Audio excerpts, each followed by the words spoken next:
Okay, so Brother Steve Fletcher suggested that I do a shorter video covering just the Acts ship voyage timeline stuff. So that's what I'm going to do today. Now, first of all, what's the basis for this? The basis is that we believe that the Acts ship voyage narrative described in chapters 27 and 28 of Acts corresponds to the days and weeks leading up to the rapture, and that a certain event within that timeline corresponds to the actual rapture. So, looking at the right side of the screen here, you have a spreadsheet, and what we're doing here is using the Enochian calendar, mapping the Acts ship voyage timeline to this year's calendar, to this year's Enochian and Gregorian calendar. We're able to do that using the Day of Atonement as an anchor point, since that feast day is mentioned within the Acts ship voyage narrative in Acts 27 verse 9. So all you have to do at that point is from that date just follow the ship voyage narrative in Acts 27 and 28 and then add up the days. And then when you come to the actual event in the narrative that you think corresponds to the rapture, you just figure, well, what Gregorian date does that correspond to? And then you would have a high watch date on that basis. So that's what we've done here. Okay, so in this first column we have the Gregorian dates, and in the second column we have these Enochian dates. Now, this Enochian calendar that we're using is described in the previous video. So if you want to understand how that works, definitely go check that one out. It's a long video, but it's definitely worth it.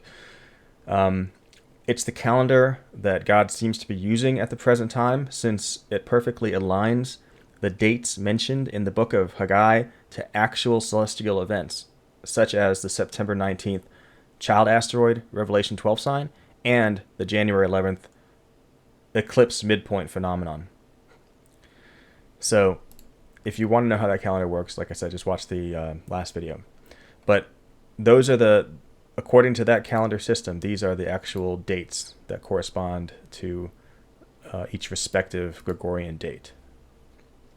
Okay, so that narrative has this anchor point, like I said, at the Day of Atonement. So we know that the Day of Atonement is or AKA Yom Kippur is on Tishri 10, and that fast, per the Levitical requirement, goes from evening to evening, evening of Tishri 9 to evening of Tishri 10. Now, in terms of what event in this timeline we think corresponds to the actual rapture, we think that it's the second time the south wind blows when Paul goes with the ship through the Strait of Messina, which is the little gap between Sicily and Italy. We think that gap, it's a very narrow gap, represents this sort of gate to heaven. And we have another candidate for when candidate event, I should say, for when the rapture would occur, but we think that the crossing of the Strait of Messina is actually the more likely one. All right, so the south wind takes them through the Strait of Messina, but the south wind actually blows twice in this timeline. It blows in Acts 27 verse 13 and in Acts 28 verse 13. The first time it blows happens to be the first day of the voyage, and the second time it blows happens to be the last day of the voyage. It's very interesting. And so really all we have to do is then map this timeline to our current timeline using this Enochian calendar to see when the second time the south wind blows, like what date that is. Okay, so going back to the first day. So this first anchor point day, which is the Yom Kippur fast day. Now, like I said, they fast until evening on that day. So at some point after that evening fast is over, Paul is having a conversation or an argument with the people, I guess the captain or the people running the ship operation there. And they want to go ahead and leave because they don't want to winter in this village of Fair Haven, or town of Fair Haven. They want to winter at some other place that's more convenient. But Paul is warning them that because of the he says because the fast is already passed, that the sailing will be dangerous. I assume by that he means that that means that after that time of the year, sailing is dangerous. But they don't listen to him, and they go ahead and do it anyway. So that conversation must happen sometime after the evening on the Day of Atonement, or in the morning on the next day, on Tishri 11. So there's a bunch of stuff that happens after that. So they do leave that next day, and they're carried at first by a gentle south wind, but then the wind goes crazy. There's this thing called the Euroclydon, which is something like a nor'easter, and it creates storm conditions, and the entire ship voyage becomes very, very tumultuous and dangerous. And this goes on for a while. It's very dramatic. And the next point that we use here is in Acts 27, verse 33, where it says, Paul urges them all to take meat, saying, "This is the 14th day that ye have tarried and continued fasting, having taken nothing." So that's what he's saying here, is that's the 14th day ye have continued fasting, meaning that they have not eaten since their Yom Kippur fast. So that means Yom Kippur would be day 1 of the fast. The next day, which would be it would be the day that they left in the ship voyage. Maybe they thought they would eat on the ship, but then they got, but they ended up quickly becoming preoccupied with trying to not die. So that was fast day 2. Fast day 3 is the day after that, and then you just keep on going until you get to the 14th day of the fast, which is on Tishri 23. And like I said, that's mentioned in Acts 27:33. So it also mentions here that it's nighttime. Let's see, where did it mention that? Okay, it's in verse 27. It says, when the 14th night was come. And so they were driven up and down the Adriatic. And then they're checking for, since it was dark, they were using the device to check for the depth of the water. But the point is, it was at nighttime. So and then it says in verse 39, when it was day. So when he's saying that this is the 4th day you've continued fasting, that's at night. And then they're working all night. And then finally dawn comes. And that's when they run the ship aground. That's the shipwreck on Malta. That happens in the last 6 or so verses of Acts 27. So that dawn is then, therefore, Tishri 24. So they run the ship aground on Malta in Tishri 24. And then if you go to chapter 28, it talks about how they met with the locals, and since they were wet and it was cold, they lit a fire for them. And they ended up staying with the chief man of the island, whose name is Publius, and they lodged with him for 3 days. So the first day of lodging with Publius is Tishri 24. That's the same day that the ship ran aground. The second day of lodging with Publius is Tishri 25, and the third day is lodging with Publius is Tishri 26. And the next bit of time information that they give comes from Acts 28:11, where it says, and after 3 months we departed in a ship of Alexandria. And then it says, and we landed at Syracuse in verse 12. So you have to go forward 3 months. So from Tishri 26, which is 726, you go forward to Tevet 26, which is 1026. That's when they land at Syracuse. And then it says in verse 12 that they tarried there 3 days. So that's the first day of tarrying. Tevet 27 is the second day of tarrying. And Tevet 28 is the third day of tarrying. And then the next day they continue traveling. That's in verse 13. From thence we fetched a compass and came to Rhegium. So they sail from Syracuse to Rhegium that day, which is not that far, probably only takes a few hours. And then it says, after 1 day the south wind blew. So after that, so that's why I have a row here for 1 day at Rhegium. So after that day, which means the next day, the south wind blew. So I guess the next morning they noticed the south wind blowing, so they went ahead and sailed. And so they sailed with the south wind through that Strait of Messina. Now let me show you a map real fast of where they were sailing. Okay, so on the left you have the island of Sicily, and you have Syracuse right there. So they sailed from Syracuse in just a few hours to Rhegium on the boot here of Italy. And then it says the south wind blew the next day. So the next day they sailed with the south wind through a little narrow gap here that you can't see because this pointer icon is in the way. But it's a really narrow gap between Sicily and Italy. And yeah, we think that that event of crossing that narrow gap, it's called the Strait of Messina, we believe that corresponds to the rapture. We actually have another event that could correspond to the rapture, but this is our most likely one here. So yeah, that's the ship voyage timeline. And it began on Tishri 11 with the south wind departing Fair Havens, and it ended on Tevet 30 with the south wind taking them through the Strait of Messina. Now let's talk about some amazing alignments that we found. So this entire ship voyage lasts, assuming our timeline mapping here is correct, the entire voyage lasts 110 days or 3 months and 18 days. Now, the difference between this year's Gregorian and Enochian calendars is 110 days or 3 months and 18 days. So, amazingly, this entire Acts ship voyage duration happens to exactly match the delta between these two calendars this year. So that is pretty astonishing.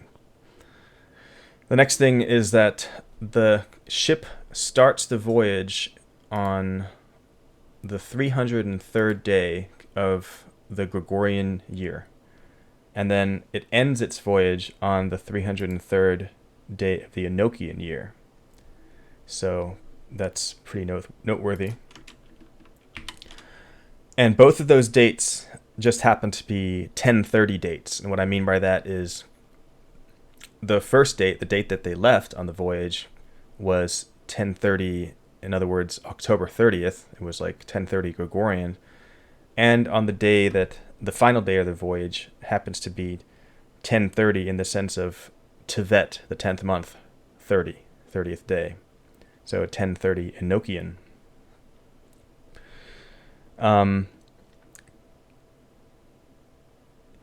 And the voyage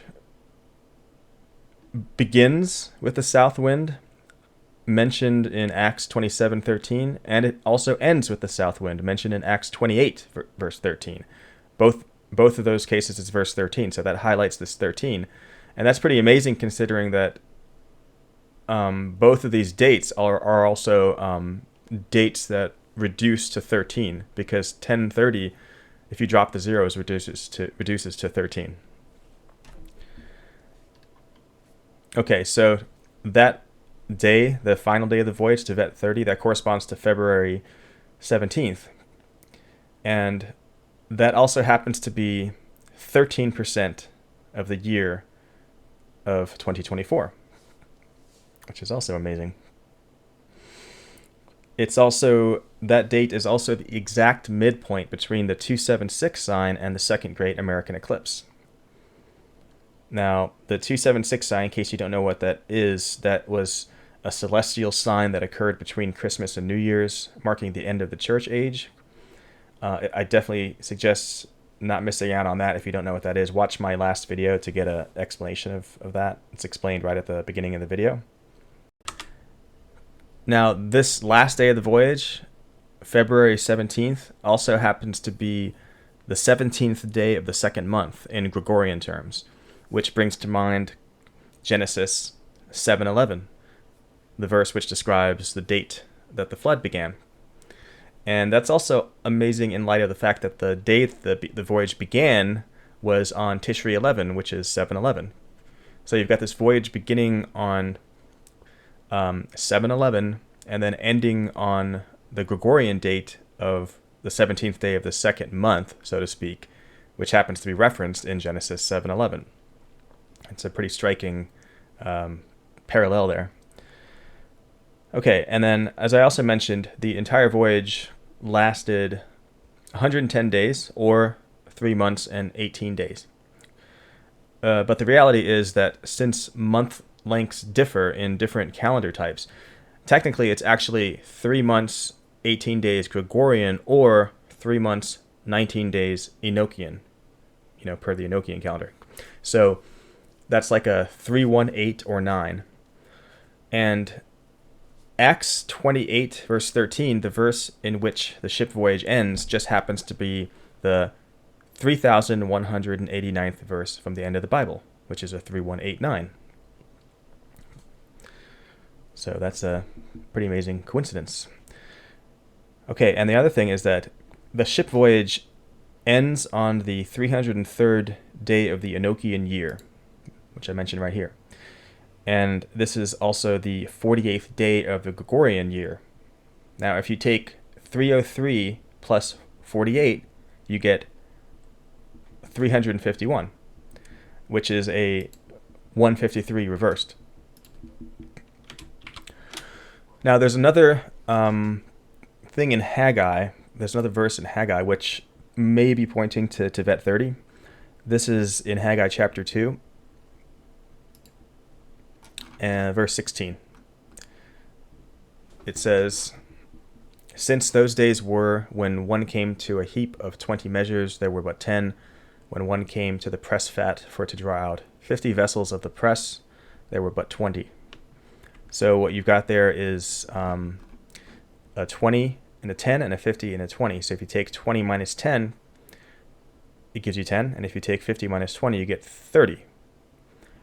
Which is giving you a 10 and a 30. 10, 30, like Tevet 30. So I guess that's a possible solution to that riddle.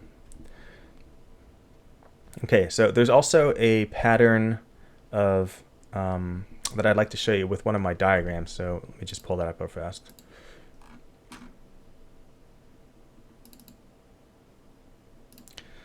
Okay, so there's this pattern of 10-week, 4-day, or 74-day intervals that I noticed in the prophetic events of the last few months. Now, first of all, Jesus in simple ordinal gematria equals 74. So I think that's how that 74 plays in. And we've seen in past videos that 104 is a number that seems to have some relevance. I'll just say it that way in the timing of the beginning of the Great Tribulation and the rapture. But anyway, if you look at, you have this sort of cascading interval of 74 days. So from the wedding ring eclipse on October 14th to the 276 sign, it's exactly 74 days. And then the next event is the partial lunar eclipse on the 28th going into the 29th to Kislev 24, the Kislev 24 date of January 11th, which if you saw my past videos or if you looked at Steve Fletcher's work, you know that's this amazing midpoint of a massive number of solar and lunar eclipses. So from that lunar eclipse to January 11th was also 74 days. Now from Heshvan 17, the Enochian Heshvan 17, which corresponds to the Gregorian December 5th, and that Heshvan 17, which is mentioned in as the start date of the flood in Genesis 7:11, from that date to the date of February 17th, which is, quote unquote, the 17th day of the second month mentioned in Genesis 7:11, happens to also be 74 days. And then just parenthetically, from the date of the completion of the temple dedication, which is not going to make any sense unless you've seen my last video. But if you definitely go watch my video to see my last video to see how we as the true temple of God have been dedicated as of January 26, 2024. But from that date till the Enochian New Year date of April 9th is exactly 74 days.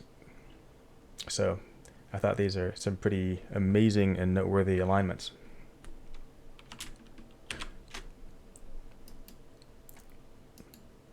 So, like we said, I think that the crossing of the Strait of Messina is the event in this ship voyage timeline that corresponds to the rapture. Now, there are some interesting facts about that strait.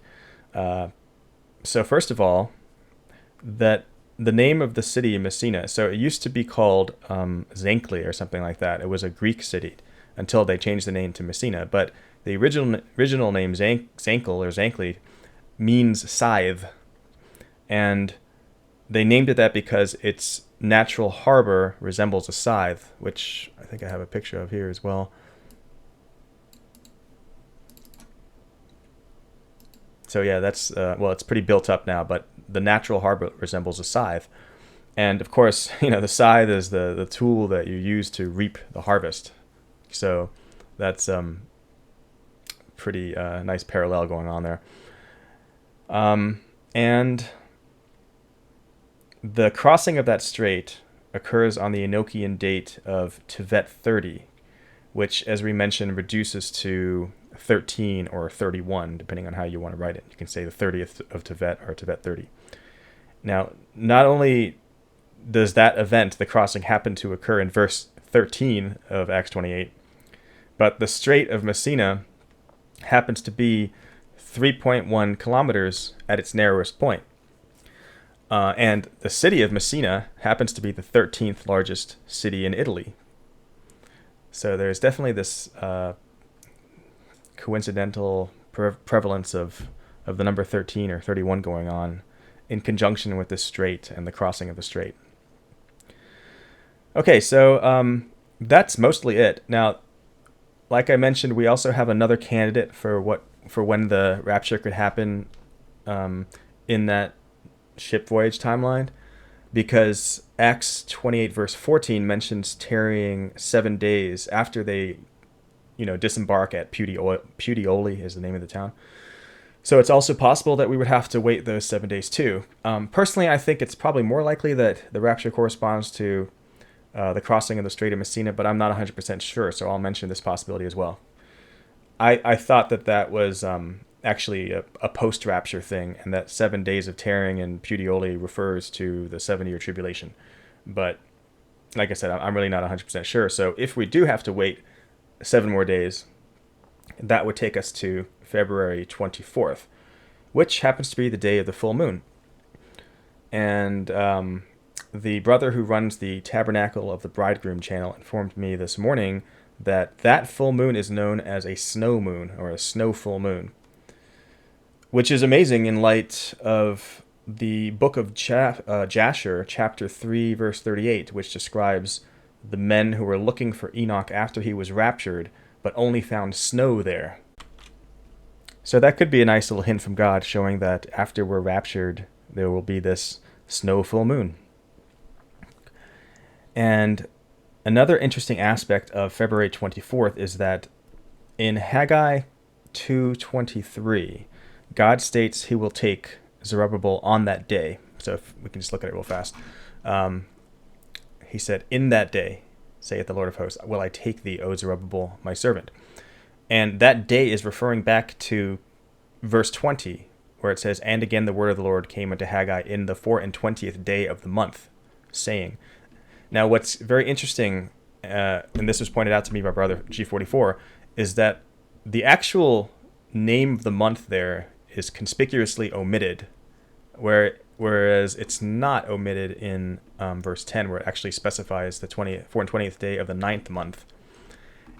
So that could, therefore, technically refer to the 24th day of February. That's an intriguing possibility. Finally, that date on the Enochian calendar, I don't have it here because I only have it listed up to Shavat 1, but the 24th day of February would be Shavat 7, which would be 11/7, right? Shavat is the 11th month, 11/7, which is interesting considering that the ship voyage began on Tishrei 11, which is 7/11. Yeah, and that would be kind of an interesting scenario. Ship voyage beginning on 7/11, ending on the 17th of February, which is the 17th day of the second month per Genesis 7:11, and would we then get taken on Shavat 7, which is 11/7? Yeah, I don't know. It's got a nice symmetry to it, though. So we've got these two high watch dates now. We've got February 17th and February 24th. Personally, I lean a little bit more towards February 17th, but at any rate, it's good to have a backup of February 24th. So yeah, that's it, guys. I would say for anybody who hasn't watched my last video, I highly recommend investing the time to watch it. It goes into much greater depth than this one. And yeah, I will link that video in the description and the pinned comment, and I'll also put in links for you guys in there to all my diagrams and spreadsheets. So yeah, I hope you guys enjoyed the video, and thank you for watching. God bless.